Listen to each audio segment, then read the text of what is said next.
Hi friends, welcome back to our channel. 5ാം ക്ലാസ്സിലെ എല്ലാ കൂട്ടുകാർക്കും പുതിയൊരു വീഡിയോയിലേക്ക് സ്വാഗതം. ഇന്ന് നമ്മൾ നോക്കാൻ പോകുന്നത് 5ാം ക്ലാസ്സിലെ കേരള പാഠാവലിയിലെ വാർഷിക പരീക്ഷ 2025 സമഗ്ര പ്ലസിൻ്റെ ക്വസ്റ്റ്യൻ പേപ്പറാണ്.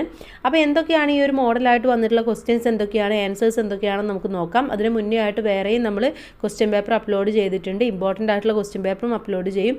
അപ്പോൾ കൂട്ടുകാർ ചാനൽ സബ്സ്ക്രൈബ് ചെയ്യുക. എന്നിട്ട് ഈ ക്വസ്റ്റ്യൻ പേപ്പേഴ്സൊക്കെ ഒന്ന് നോക്കുന്നത് നിങ്ങൾക്ക് എക്സാമിന് പോകുന്നതിൻ്റെ മുന്നേ നന്നായിരിക്കും. കാരണം ഏതൊക്കെ ക്വസ്റ്റ്യൻസ് പാറ്റേൺ ആണ് വരുന്നത്, എങ്ങനെയൊക്കെയാണ് ക്വസ്റ്റ്യൻസ് വരുന്നത്, എങ്ങനെ ആൻസർ ചെയ്യണം എന്നൊക്കെ നിങ്ങൾക്ക് മനസ്സിലാക്കാൻ വേണ്ടി പറ്റും. അപ്പോൾ എല്ലാ കൂട്ടുകാർക്കും ആദ്യം തന്നെ ഓൾ ദ ബെസ്റ്റ്. ഇനി നമുക്ക് ഓരോ ക്വസ്റ്റ്യൻസ് ആയിട്ട് നോക്കാം. ഒന്നാമത്തെ പ്രവർത്തനം നമുക്കറിയാം, എപ്പോഴും വരുന്ന പോലെ തന്നെ വായിക്കാം എഴുതാം എന്ന പ്രവർത്തനമാണ്. താഴെ കൊടുത്തിരിക്കുന്ന ഖണ്ഡിക വായിച്ച് ചോദ്യങ്ങൾക്ക് ഉത്തരം എഴുതുക. സമ്മാനം എന്നുള്ള ഒരു ഖണ്ഡികയാണ് ഇവിടെ തന്നിട്ടുള്ളത്. നമുക്ക് വായിച്ചു നോക്കാം. ഡിസംബറിലെ മഞ്ഞു പെയ്യുന്ന ഒരു ദിവസമായിരുന്നു അത്. നാളെയാണ് ക്രിസ്തുമസ്. പടക്കം പൊട്ടിച്ചും കളികളിലേർപ്പെട്ടും കുട്ടികൾ ആ തെരുവിനെ ശബ്ദമുഖരിതമാക്കി. എല്ലാ വീടുകൾക്കും മുമ്പിലും നക്ഷത്ര വിളക്കുകൾ തൂക്കിയിട്ടിട്ടുണ്ടായിരുന്നു. ശാന്തിദൂതനായ ഉണ്ണിയേശുവിനെ വരവേൽക്കാൻ ആ തെരുവിലെ വീടുകളെല്ലാം ആഹ്ലാദപൂർവ്വം തയ്യാറെടുക്കുകയായിരുന്നു. ഒരു വീട് ഒഴികെ. ജിമ്മിൻ്റെയും ടെല്ലയുടെയും വാടക വീടായിരുന്നു ഇത്.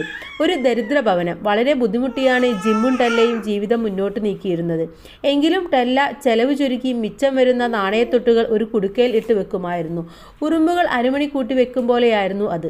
കുടുക്കയിലെ പണം കൊണ്ട് തൻ്റെ പ്രിയപ്പെട്ട ജിമ്മിന് ക്രിസ്മസ് സമ്മാനം വാങ്ങണമെന്നതായിരുന്നു ടെല്ലയുടെ ആഗ്രഹം. ജിമ്മിന് ക്രിസ്മസ് സമ്മാനം വാങ്ങാൻ അവൾ ആ കുടുക്ക പൊട്ടിച്ചു. പക്ഷേ സമ്മാനം വാങ്ങാനുള്ള പണം അതിൽ ഇല്ലായിരുന്നു. അവളുടെ കണ്ണുകൾ നിറഞ്ഞു. എൻട്രി എഴുതിയ ഒരു കുഞ്ഞു കഥയാണ് ഇവിടെ തന്നിട്ടുള്ളത്. ഇനി നമുക്കിതിലെ ചോദ്യങ്ങൾ ഓരോന്നായിട്ട് നോക്കാം. ഒന്നാമത്തേത്, ഏത് ആഘോഷത്തെക്കുറിച്ചാണ് കഥയിൽ പറയുന്നത്? വിഷു, ഓണം, ക്രിസ്തുമസ്. ഏതാണ്? ക്രിസ്തുമസിനെ കുറിച്ചിട്ടാണ് അല്ലേ. രണ്ടാമത്തേത്, ടെല്ലയുടെ ആഗ്രഹം എന്തായിരുന്നു? വീട് വെക്കണം, ജിമ്മിന് ക്രിസ്തുമസ് സമ്മാനം വാങ്ങണം, അടുത്തുള്ള സ്ഥലങ്ങൾ സന്ദർശിക്കണം. ഏതാണ്? ജിമ്മിന് ക്രിസ്തുമസ് സമ്മാനം വാങ്ങണം എന്നുള്ളതായിരുന്നു അല്ലേ. അപ്പോൾ രണ്ടാമത്തെ ഓപ്ഷനാണ് ശരിയായിട്ടുള്ളത്. 3, ടെല്ലയുടെ കണ്ണ് നിറയാനുള്ള കാരണമെന്ത്? ധാരാളം പണം കിട്ടിയതുകൊണ്ട്, സമ്മാനം വാങ്ങാൻ പണം തികയാത്തതുകൊണ്ട്, അതിഥികൾ വരാത്തതുകൊണ്ട്. ഏതാണ്? സമ്മാനം വാങ്ങാൻ പണം തികയാത്തതുകൊണ്ട് അല്ലേ. ജിമ്മിക്ക് സമ്മാനം വാങ്ങിക്കാനായിരുന്നു, പക്ഷേ അത് പൊട്ടിച്ചപ്പോൾ അതിനുള്ള തുക അതിലില്ലായിരുന്നു. അതുകൊണ്ടാണ് ടെല്ലയുടെ കണ്ണ് നിറഞ്ഞത്. 4, ജിമ്മിൻ്റെയും ടെല്ലയുടെയും ജീവിത സാഹചര്യം എങ്ങനെയുള്ളതായിരുന്നു? ആഡംബരം നിറഞ്ഞത്, ദാരിദ്ര്യം നിറഞ്ഞത്, സന്തോഷം നിറഞ്ഞത്. ഏതാണ്? ദാരിദ്ര്യം നിറഞ്ഞതായിരുന്നു. 5, മഞ്ഞ് എന്ന പദത്തിന് പകരം പദം എഴുതാനാണ് പറഞ്ഞിട്ടുള്ളത്. ദിനം, ഹിമം, നിരതം. ഏതാണ്? ഹിമമാണ്. ഹിമം എന്ന് പറഞ്ഞാൽ മഞ്ഞ് എന്ന് തന്നെയാണ് അർത്ഥമാക്കുന്നത്. അപ്പോൾ 5 ചോദ്യങ്ങളും അവയുടെ ഉത്തരങ്ങളും നമ്മൾ നോക്കി. അപ്പോൾ ആദ്യം എന്തായാലും നിങ്ങൾക്ക് ക്വസ്റ്റ്യൻ പേപ്പറിൽ വരുന്നത് ഇതേപോലെയുള്ള ഒരു പാരഗ്രാഫോ അല്ലെങ്കിൽ കവിതയോ എന്തെങ്കിലും തന്നിട്ട് അതുമായി ബന്ധപ്പെട്ട ചോദ്യങ്ങളും ഉത്തരങ്ങളും ആയിരിക്കും. അപ്പോൾ തന്നിട്ടുള്ള പാരഗ്രാഫ് നന്നായിട്ട് വായിച്ച് മനസ്സിലാക്കുക. അതിനുശേഷം ഓരോ ചോദ്യങ്ങളായിട്ട് നോക്കി അതിൻ്റെ ആൻസേഴ്സ് കണ്ടുപിടിക്കുക. ആൻസേഴ്സിൽ പിന്നെയും സംശയം ഉണ്ടെങ്കിൽ വീണ്ടും പാരഗ്രാഫ് വായിച്ചു നോക്കണം. ഒരിക്കലും നിങ്ങളത് ആ ഒരു ഫസ്റ്റ് 5 മാർക്ക് കളയരുത്. എല്ലാവരും നന്നായിട്ട് തന്നെ വായിച്ച് നോക്കി ഓരോ ആൻസറായിട്ട് എഴുതാൻ വേണ്ടി ശ്രമിക്കുക. ഓക്കെ. ഇനി പ്രവർത്തനം 2 നമുക്ക് നോക്കാനുള്ളത്. താരതമ്യക്കുറിപ്പ് തയ്യാറാക്കാം എന്ന പ്രവർത്തനമാണ് അടുത്തതായിട്ടുള്ളത്. ഇവിടെ അമ്മ എന്നുള്ള അരുൺ KP-യുടെ ഒരു കുഞ്ഞു കവിത തന്നിട്ടുണ്ട്. ഒരു നിലവിളക്ക് പോലക താരിലെപ്പോഴും തെളിയുന്നോർമ്മയാണമ്മ, ഒരു കണിക്കൊന്ന പോൽ ഓർമ്മതൻ ചില്ലയിൽ പുഞ്ചിരി പൊഴിക്കുകയാണമ്മ, നന്മയുടെ പാഠങ്ങൾ ചൊല്ലിപ്പഠിപ്പിച്ച ഗുരുനാഥയാണെനിക്കമ്മ, കുസൃതികൾക്കെപ്പോഴും പരിധികൾ വരച്ചിട്ട കാവലാളായിരുന്നമ്മ, പാദങ്ങളിടറാതെ ഇരുൾ വഴികൾ പിന്നിടാൻ വഴിവിളക്കാണെന്നും അമ്മ, ജീവിതപാതയിൽ വെയിലേറ്റുവാടവേ സ്വാതന്ത്ര്യത്തണലാണ് എൻ്റെ അമ്മ. അരുൺ KP എഴുതിയതാണ്. മുകളിൽ കൊടുത്ത അമ്മ എന്ന കവിതയും പൊൻകുന്നം വർക്കിയുടെ എൻ്റെ അമ്മ എന്ന പാഠഭാഗവും താരതമ്യം ചെയ്ത് കുറിപ്പ് തയ്യാറാക്കാനാണ് പറഞ്ഞിട്ടുള്ളത്. ഓക്കെ. അത് മാത്രമല്ല ഇതിൽ B ചോദ്യവും ഉണ്ട്. B ചോദ്യം നമുക്ക് ആദ്യം നോക്കാം. എൻ്റെ മാതാവിൽ നിന്നുപോലും ലാളനയുടെ സിദ്ധഭാവങ്ങൾ ഞങ്ങൾക്ക് ലഭിച്ചിട്ടില്ല. അടിവരയിട്ട പദത്തിൻ്റെ പകരം പദം കണ്ടെത്താനാണ് പറഞ്ഞിട്ടുള്ളത്. എന്താണ് അടിവരയിട്ട പദം എന്ന് പറയുന്നത്? സ്നിഗ്ധഭാവങ്ങൾ എന്നുള്ളതാണ് അല്ലേ. അതിൻ്റെ പകരം പദം എന്ന് പറഞ്ഞത് ഏതാണ്? സ്നേഹം നിറഞ്ഞ ഭാവം, സന്തോഷം നിറഞ്ഞ ഭാവം, സങ്കടം നിറഞ്ഞ ഭാവം. ആൻസർ എന്ന് പറയുന്നത് സ്നേഹം നിറഞ്ഞ ഭാവം എന്നുള്ളതാണ്. ഓക്കെ. ഇനി നമുക്ക് താരതമ്യക്കുറിപ്പിലേക്ക് നോക്കാം. അപ്പോൾ ഈ ഒരു കവിത വായിച്ചതിൻ്റെ അടിസ്ഥാനത്തിൽ നമ്മൾ പഠിച്ചിട്ടുള്ള പൊൻകുന്നം വർക്കിയുടെ എൻ്റെ അമ്മ എന്നുള്ള പാഠഭാഗവും രണ്ടും കൂടെ താരതമ്യപ്പെടുത്തിയാണ് ഇവിടെ കുറിപ്പ് തയ്യാറാക്കേണ്ടത്. പാവപ്പെട്ട കർഷക കുടുംബമാണ് പൊൻകുന്നം വർക്കിയുടേത്. വീട്ടുകാര്യങ്ങൾ നോക്കാൻ അമ്മ മാത്രമേ ഉള്ളൂ. വിദ്യാഭ്യാസം ഇല്ലാത്തതിനാൽ കൂലിപ്പണി ചെയ്താണ് മക്കളെ പോറ്റുന്നത്. പരുവരുത്ത ജീവിതാനുഭവങ്ങൾ കാരണം മക്കളോട് സ്നേഹപൂർവ്വം പെരുമാറാനോ അവരുടെ പഠനത്തെ ശ്രദ്ധിക്കാനോ കഴിയുന്നില്ല. ഇത്തരത്തിലുള്ള ഒരു അമ്മയുടെ മാനസികാവസ്ഥകളിലൂടെയും അവരുടെ മകനായ പൊൻകുന്നം വർക്കിയുടെ പല സാഹചര്യങ്ങളുമാണ് ഈ അമ്മ എന്ന കവിതയിൽ ആവിഷ്കരിച്ചിട്ടുള്ളത്. അരുൺ KP എഴുതിയ അമ്മ എന്ന കവിതയിലും അമ്മയും കുട്ടിയും തമ്മിലുള്ള വൈകാരിക ബന്ധത്തിൻ്റെ ആഴമാണ് കാണാൻ കഴിയുന്നത്. നന്മയുടെ പാഠങ്ങൾ ചൊല്ലിപ്പഠിപ്പിച്ച ഗുരുനാഥയാണെന്നും ജീവിതപാതയിൽ സ്വാതന്ത്ര്യമേകുന്ന തണൽമരമായും അമ്മയെ കാണിച്ചിരിക്കുന്നു. കുട്ടിയുടെ ജീവിതത്തിൻ്റെ ഓരോ ഘട്ടത്തിലും അമ്മയുടെ സ്വാധീനം എത്രത്തോളം ഉണ്ടെന്ന് ഈ കവിതയിലൂടെ മനസ്സിലാക്കി തരുന്നു. ഓക്കെ, അപ്പോൾ രണ്ടും എന്താണ്, അമ്മയും മകനും തമ്മിലുള്ള ജീവിത ബന്ധം തന്നെയാണല്ലേ. മറ്റത് വീട്ടിലെ സാഹചര്യങ്ങളും വീട്ടിലെ ദാരിദ്ര്യവും ബുദ്ധിമുട്ടും ഒക്കെ നമുക്ക് നന്നായിട്ട് മനസ്സിലാക്കാനും പൊൻകുന്നം വർക്കിയുടെ അമ്മ എന്ന പാഠഭാഗത്തിലൂടെ നമുക്ക് കഴിയുന്നുണ്ട്. ഇവിടെയും കുട്ടിയുടെ ഓരോ ഘട്ടത്തിലും അമ്മ എങ്ങനെയൊക്കെയാണ് സ്വാധീനിക്കുന്നത് എന്നത് വളരെ വ്യക്തമായിട്ടാണ് പറയുന്നത്. കുസൃതിക്ക് എന്താണ് പരിധികൾ വരച്ചിട്ടിട്ടുണ്ട്. അതുപോലെ തന്നെ പാദങ്ങൾ ഇടാതെ എപ്പോഴും എന്താണ് വഴിവിളക്കായിട്ട് അമ്മ കൂടെയുണ്ട് എന്നൊക്കെ കാര്യങ്ങളാണ് ഇവിടെ പറയുന്നത്. അപ്പോൾ അതൊക്കെ നിങ്ങൾക്ക് ഇതിൽ എഴുതാവുന്നതാണ്. ഇനി നമുക്ക് അടുത്ത പ്രവർത്തനം നോക്കാം. പ്രവർത്തനം 3 കഥാപാത്ര നിരൂപണം തയ്യാറാക്കാം എന്നുള്ളതാണ്. അവിടെ ഡാലി അമ്മൂമ്മ എന്ന് കൊടുത്തിട്ട് ഒരുപാട് കാര്യങ്ങൾ കൊടുത്തിട്ടുണ്ട് അല്ലേ. ജീവിത സാഹചര്യം, രൂപം, സ്വഭാവം, സഹജീവി സ്നേഹം, പ്രകൃതി സ്നേഹം, ജീവിത കാഴ്ചപ്പാട്. ചോദ്യം, ഡാലി അമ്മൂമ്മയുടെ പുഴ എന്ന കഥ ഓർക്കുന്നില്ലേ? ഈ കഥയിലെ കേന്ദ്ര കഥാപാത്രമായ ഡാലി അമ്മൂമ്മയെക്കുറിച്ച് കഥാപാത്ര നിരൂപണം തയ്യാറാക്കുക.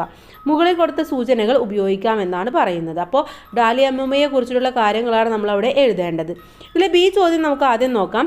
പാവം തള്ളയില്ലാ പിള്ള ഡാലി അമ്മൂമ്മ ആരെക്കുറിച്ചാണ് ഇങ്ങനെ പറയുന്നത്? ആരെക്കുറിച്ചാണ് പറയുന്നത്? കളക്ടർ, പെരുമ്പാമ്പിൻ കുഞ്ഞ്, പുഴ. ആരെക്കുറിച്ച്? ആ പെരുമ്പാമ്പിൻ കുഞ്ഞിനെ കുറിച്ചാണ് അല്ലേ. പുഴ തള്ളയില്ലാ പിള്ളയായ പെരുമ്പാമ്പിൻ കുഞ്ഞിനെ ഡാലി അമ്മൂമ്മക്ക് കൊടുത്ത കാര്യങ്ങളൊക്കെ നമുക്ക് ഓർമ്മയുണ്ട്. അപ്പോൾ അതിനെക്കുറിച്ചിട്ടാണ് നമ്മുടെ ഡാലി അമ്മൂമ്മ പറയുന്നത്. അപ്പോൾ അവിടെ ആൻസർ എന്ന് പറയുന്നത് പെരുമ്പാമ്പിൻ കുഞ്ഞ് എന്ന് വരും. ഇനി നമുക്ക് കഥാപാത്ര നിരൂപണം നോക്കാം. കഥാപാത്ര നിരൂപണം എഴുതുമ്പോൾ ആരെക്കുറിച്ചാണോ എഴുതുന്നത് അവരുടെ പേര് തലക്കെട്ടായിട്ട് കൊടുക്കുക. അപ്പോൾ ഇവിടെ ഡാലി അമ്മൂമ്മ എന്ന് നിങ്ങൾക്ക് കൊടുക്കാവുന്നതാണ്. ഡാലി അമ്മൂമ്മയുടെ പുഴ എന്ന പാഠഭാഗത്തിലെ കേന്ദ്ര കഥാപാത്രമാണ് ഡാലി അമ്മൂമ്മ. ആരെയും എതിർക്കാനുള്ള ശാരീരിക ബലം ഒന്നുമില്ലാത്ത അവസ്ഥയിലാണ് ഡാലി അമ്മൂമ്മയുള്ളത്. എന്നാൽ പ്രകൃതിയോടുള്ള അമിതമായ സ്നേഹവും ഡാലി അമ്മൂമ്മയുടെ ജീവിതത്തിൻ്റെ ഭാഗമായ പുഴയെ വിട്ടുപോകാനുള്ള മടിയുമൊക്കെയാണ് അവരെ ഇത്രയും ഭീതിപ്പെടുത്തുന്ന പുഴവക്കത്ത് ജീവിക്കാൻ പ്രേരിപ്പിക്കുന്നത്. ഒഴിഞ്ഞു പോകാൻ വേണ്ടി പലരും വന്നെങ്കിലും അവരെയെല്ലാം ഓടിച്ചു വിടുകയാണ്. അവസാനം കളക്ടർ വന്നതോടുകൂടി ബലമായി കൊണ്ടുപോവുകയാണ്. പുഴയും ഈ പ്രകൃതിയും മാത്രമാണ് തൻ്റെ ജീവിതമെന്ന് കരുതിയിരിക്കുകയാണ് ഡാലി അമ്മൂമ്മ. മാത്രമല്ല സഹജീവികളെ പൊന്നുപോലെ നോക്കുന്ന സ്വഭാവവുമാണ്. ഓക്കെ, അപ്പോൾ ഡാലി അമ്മൂമ്മയെ കുറിച്ചിട്ടുള്ള ഒരു ചെറിയ കഥാപാത്ര നിരൂപണമാണ് നോക്കിയത്. ഇനി നമുക്ക് ഒരുപാട് കാര്യങ്ങൾ പറയാനുണ്ടല്ലേ. ഡാലി അമ്മൂമ്മ പുഴയോടുള്ള ബന്ധം എങ്ങനെയായിരുന്നു എന്നുള്ളത് പറയാൻ വേണ്ടി പറ്റും.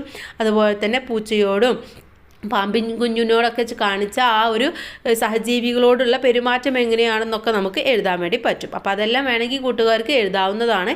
ഈ ഡാലി അമ്മൂമ്മയുടെ ഏത് സ്വഭാവമാണ് നിങ്ങൾക്ക് ഏറ്റവും ഇഷ്ടപ്പെട്ടത് എന്നും വേണമെങ്കിൽ കൂട്ടിച്ചേർക്കാം. പ്രവർത്തനം 4 ഡയറിക്കുറിപ്പ് തയ്യാറാക്കുക. ബന്ധുവായ രോഗിയെ കാണാൻ അച്ഛനും അമ്മയും പോയ തക്കം നോക്കി ലച്ചുവും അനുജൻ ലാലുവും പട്ടം പറത്താനായി പുറത്തേക്കിറങ്ങി. കളിക്കിടയിൽ ഉയർന്നു പറന്ന പട്ടം നൂൽ പൊട്ടി ലച്ചുവിൻ്റെ കാഴ്ചയിൽ നിന്നും മറഞ്ഞു. പാവം പട്ടം, അവൾക്ക് സങ്കടമായി. കൂട്ടിനാരുമില്ലാതെ ആകാശത്തിൽ ഒറ്റയ്ക്ക്. അവളുടെ കണ്ണുകൾ നിറഞ്ഞു.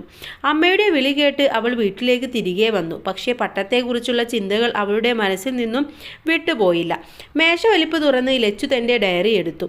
പട്ടത്തെക്കുറിച്ചുള്ള എന്തൊക്കെ ചിന്തകളാവും ലച്ചു ഡയറിയിൽ എഴുതിയിട്ടുണ്ടാവുക. അപ്പോൾ നമുക്ക് ലച്ചുവിൻ്റെ ഡയറിയാണ് എഴുതാനുള്ളത് അല്ലേ.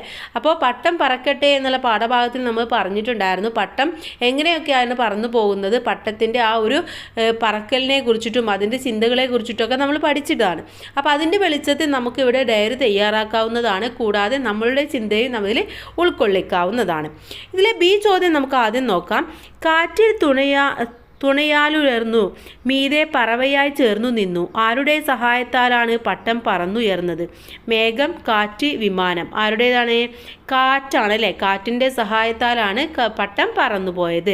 അപ്പോൾ അവിടെ കാറ്റ് എന്ന് ഉത്തരമായിട്ട് വരും. ഇനി നമുക്ക് ഡയറി ഒന്ന് നോക്കാം. ലച്ചു എങ്ങനെയൊക്കെയാണ് ഡയറി എഴുതാൻ പോകുന്നത്, എന്തൊക്കെ കാര്യങ്ങൾ നമുക്കതിൽ ഉൾക്കൊള്ളിക്കാൻ പറ്റുമെന്നുള്ളത് നമുക്ക് നോക്കാം. ഡയറി എഴുതുമ്പോൾ നമ്മൾ തീയതി എഴുതണം, ദിവസവും എഴുതണം. ഓക്കെ, അപ്പോൾ ഇന്നത്തെ ദിവസം എഴുതുകയാണെങ്കിൽ ഇന്നെന്താണ് 23/2/2025 അല്ലേ, ഏതാണ് ഞായറാഴ്ച. അപ്പോൾ ഇതേപോലെ ഏതെങ്കിലും ദിവസവും ഡേറ്റും നിങ്ങൾ എഴുതി കൊടുക്കുക. ഇന്ന് എനിക്ക് വളരെ വിഷമകരമായ ഒരു ദിവസമായിരുന്നു. ഞാനും എൻ്റെ അനിയൻ ലാലുവും കൂടെ പട്ടം പറപ്പിക്കാൻ പോയി. നല്ല രസമായിരുന്നു. പട്ടം ഞങ്ങൾ ഉയരത്തിലേക്ക് ഇങ്ങനെ പറപ്പിച്ചുകൊണ്ടേയിരുന്നു. പെട്ടെന്നായിരുന്നു അത് സംഭവിച്ചത്. എൻ്റെ പട്ടത്തിൻ്റെ നൂൽ പൊട്ടി. പിന്നെ എന്താ ഉണ്ടായത്? എൻ്റെ പട്ടം എങ്ങോട്ടോ പറന്നുപോയി. പാവം പട്ടം. ഞാൻ കാരണമല്ലേ പട്ടത്തിന് ആരുമില്ലാതെയായത്. ആകാശത്തിൽ അവൾക്ക് കൂട്ടിന് ആരെങ്കിലും ഉണ്ടാവുമോ? ആകാശത്ത് ഉയരത്തിൽ പറക്കുന്ന പട്ടത്തിന് ഭൂമിയെ ഒന്നായി കാണാൻ കഴിയുന്നുണ്ടാവുമോ? കാറ്റ് അവളെ അവസാനം എവിടെയെങ്കിലും ഉപേക്ഷിക്കുമോ? പട്ടത്തിന് പറന്ന് ഈ ലോകം മുഴുവൻ കാണാൻ കഴിയും. അതുമാത്രമാണ് എനിക്ക് സന്തോഷം നൽകുന്നത്. പട്ടം ഒരുപാട് കാഴ്ചകൾ കണ്ടു മടുക്കുമ്പോൾ വീണ്ടും എൻ്റെ അടുത്തേക്ക് വരുമെന്ന് വിചാരിക്കുന്നു. അപ്പോൾ ഇതേപോലെ നിങ്ങൾക്ക് തോന്നുന്ന കാര്യങ്ങളൊക്കെ ഒരു ചെറിയ ഡയറി ആയിട്ട് നിങ്ങൾക്ക് എഴുതാവുന്നതാണ്. ഓക്കെ, അടുത്ത പ്രവർത്തനം നോക്കാം. പ്രവർത്തനം 5 ആസ്വാദനക്കുറിപ്പാണ്. താഴെ കൊടുത്ത കവിത വായിക്കൂ. കവിതയുടെ ആശയം, കവിത നൽകുന്ന സന്ദേശം, പദപ്രയോഗ ഭംഗി ഇവ വിശകലനം ചെയ്ത് ആസ്വാദനക്കുറിപ്പ് തയ്യാറാക്കാനാണ്. തന്നിട്ടുള്ള കവിത രാധാകൃഷ്ണൻ എടച്ചേരിയുടെ പേ പിടിച്ച് എന്നുള്ളതാണ്. ഓക്കെ, ആദ്യം നമുക്ക് കവിത വായിച്ചു നോക്കാം. പേ പിടിച്ച്. ലോറിയുണ്ട് റോട്ടിലൂടെ കുന്നിടിച്ച് പോണ്. ലോറിയുണ്ട് റോട്ടിലൂടെ പുഴ നിറച്ച് പോണ്. ലോറിയുണ്ട് റോട്ടിലൂടെ കാട് വെട്ടിപ്പോണ്. നാട്ടുകാരോ റോട്ടിലൂടെ പേ പിടിച്ച് പോണ്. പേ പിടിച്ച് എന്ന് പറഞ്ഞാൽ പ്രാന്ത് പിടിച്ച് എന്നതാണ്. അപ്പോൾ ഇവിടെ ഈ കവിതയിലൂടെ പറയുന്ന കാര്യം എന്താണ് കൂട്ടുകാരെ? ലോറി റോട്ടിലൂടെ കുന്നിടിച്ച് പോവുകയാണ്, അഥവാ കുന്നൊക്കെ ഇടിച്ച് നിരത്തി അതിലെ മണ്ണും കൊണ്ട് പോവുകയാണ്. അതുപോലെ തന്നെ പുഴയിലെ മണലൊക്കെ ഊറ്റിയിട്ട് പോവുകയാണ്. കാട് വെട്ടിയിട്ട് കാട്ടിലെ മരങ്ങളും കൊണ്ട് പോവുകയാണ്.